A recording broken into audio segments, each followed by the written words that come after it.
au-dessus, en dessous, enfin. Et là, il y a eu un petit point blanc. Et tout à coup, voilà, dès que j'ai pris conscience de ce petit point blanc, tout à coup, je me suis retrouvé dans cette lumière. Je me suis retrouvé dans une lumière éclatante, magnifique, très douce, très agréable. Et je vous dis, là, j'ai pas de mots, c'était le bien-être total, complet. Et là, cette lumière m'a parlé, alors pas avec des mots, mais elle s'est adressée à moi, elle était surprise. Voilà, j'ai senti la surprise sur le fait que je sois là. Et elle m'a demandé ce que je faisais là. Et là, j'ai vu plein de scènes de ma vie, en fait. Et dans cette situation-là, c'est très bizarre parce que je me suis revu en tant qu'acteur au moment où je le faisais, mais on voit aussi toute la scène comme si on était un spectateur. Et là, cette lumière, bah, de la même manière qu'elle était surprise, elle m'a manifesté, bah voilà, j'avais rien à faire là. Ah, j'ai même pas eu le temps de faire non, j'ai été traversé d'une énergie qui m'a ramené dans mon corps, et là, j'ai réintégré mon corps. Et là, à aucun moment vous vous dites tiens, dans le coma, on fait des rêves bizarres. Ah non, non, non, non, non, du tout, jamais. Vous vous êtes dit quoi? Vous vous êtes dit qu'est-ce qui m'est arrivé? J'ai vécu. Non, non, j'avais vraiment aucune explication, aucune définition, aucun terme à mettre. C'est ça qui est particulier. Vous n'avez pas le sentiment une seule seconde qu'il s'est passé un rêve, qu'il s'est passé quelque chose qui était de l'ordre Non, de non, non, parce que c'était encore plus réel que vous et moi là à l'instant où je vous parle. Cette expérience a profondément marqué Xavier. Mais a-t-il rêvé?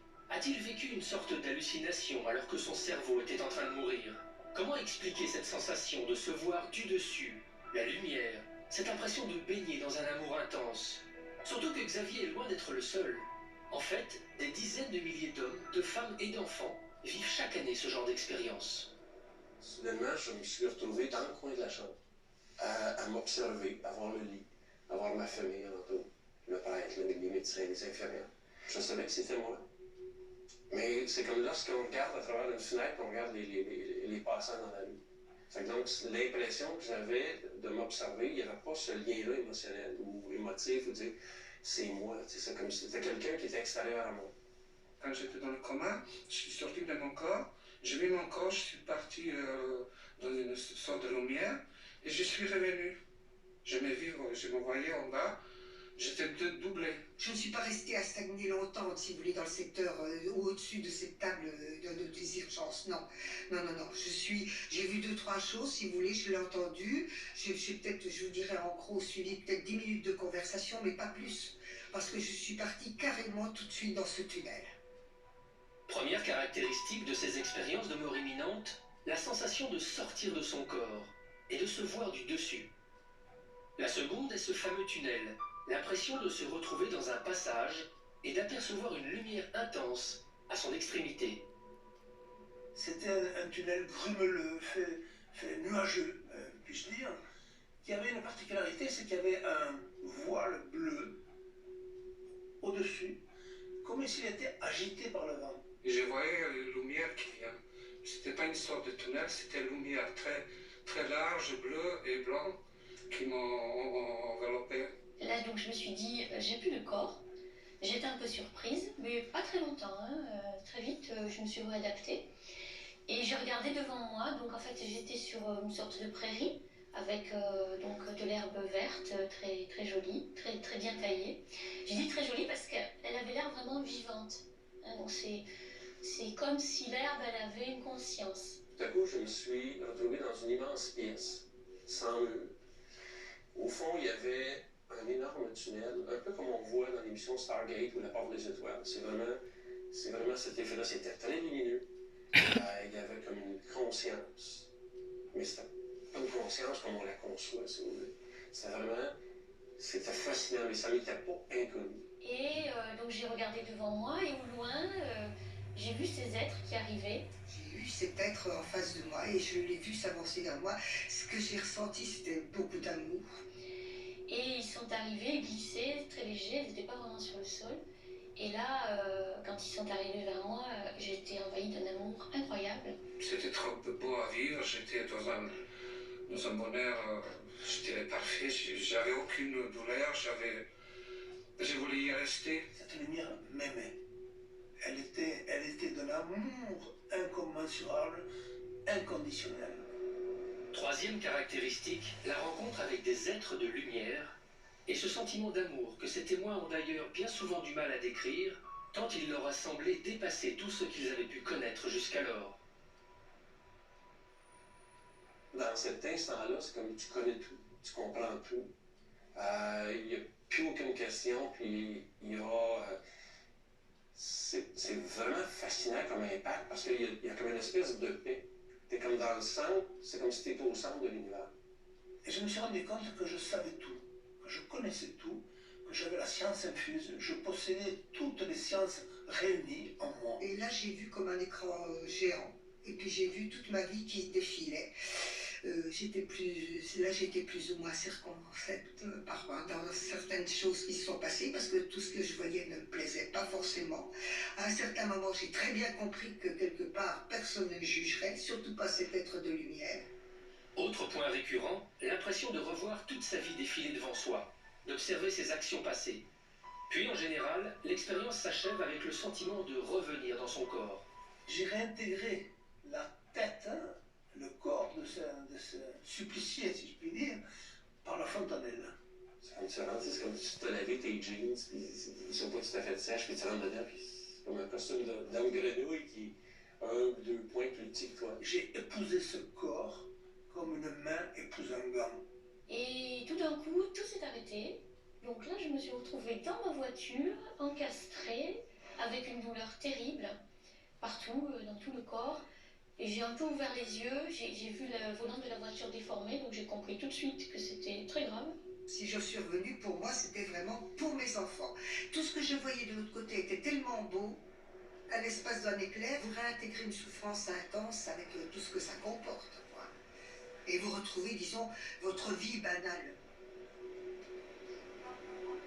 Ces récits sont troublants par leur similitude. Mais justement, ces ressemblances ne peuvent-elles s'expliquer par la proximité de la mort? Est-ce qu'il se passerait quelque chose à l'approche de la mort, dans notre corps, ou quelque chose de chimique dans notre cerveau, qui créerait ces expériences? Une grande majorité des expériences de mort imminente se produisent à l'hôpital. Je décide de me tourner vers les médecins pour essayer de comprendre. Je vais rencontrer l'un des meilleurs spécialistes français de la question, le docteur Jean-Pierre Jourdan, directeur de la recherche médicale de l'Association internationale d'études sur les expériences de mort imminente.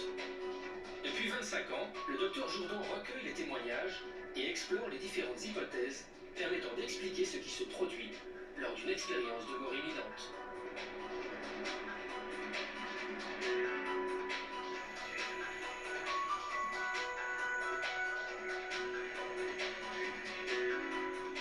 Première surprise, des médecins se sont donc penchés sur ces expériences. Je suis curieux de savoir pourquoi.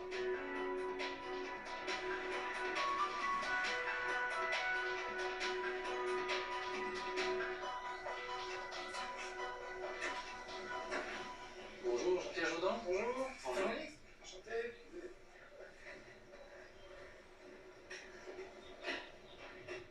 Jean-Pierre, qu'est-ce qui vous a amené à vous intéresser aux expériences de mort imminente? Ce qui m'a poussé à étudier ces expériences, c'est avant tout des témoignages que j'ai recueillis quand je m'étais installé, et même quand j'étais étudiant à l'hôpital. Par exemple, il y avait un chirurgien qui était très, très sympa, qui avait l'habitude de raconter des blagues pendant qu'il opérait.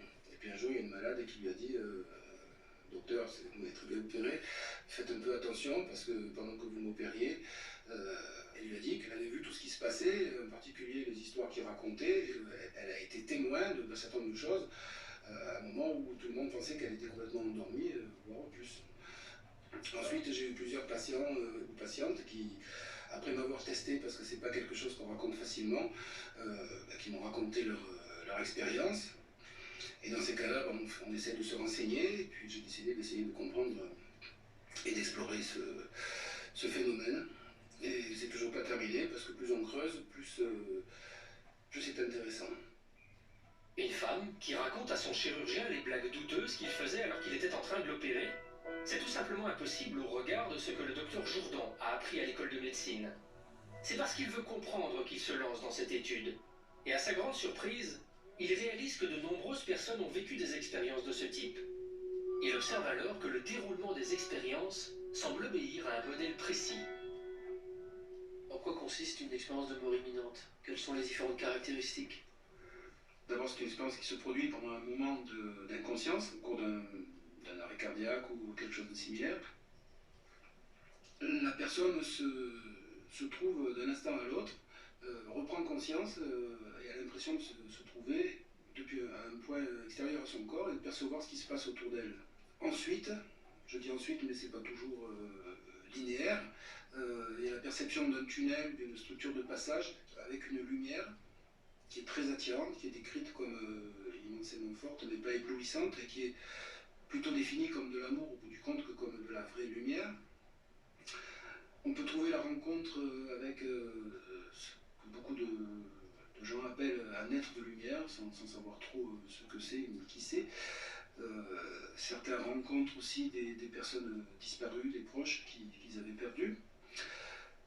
Et au bout de ce tunnel, de cette structure de passage, il y a pratiquement toujours, ça c'est une caractéristique qui est très fréquente, une sensation de point de non-retour. C'est-à-dire que les gens s'approchent de cette lumière et réalisent que s'ils vont plus loin, ils ne pourront pas retourner. Et c'est à ce moment-là très souvent qu'ils comprennent ou qu'on leur fait comprendre qu'il faut retourner, que leur vie n'est pas terminée, qu'ils ont encore quelque chose à faire.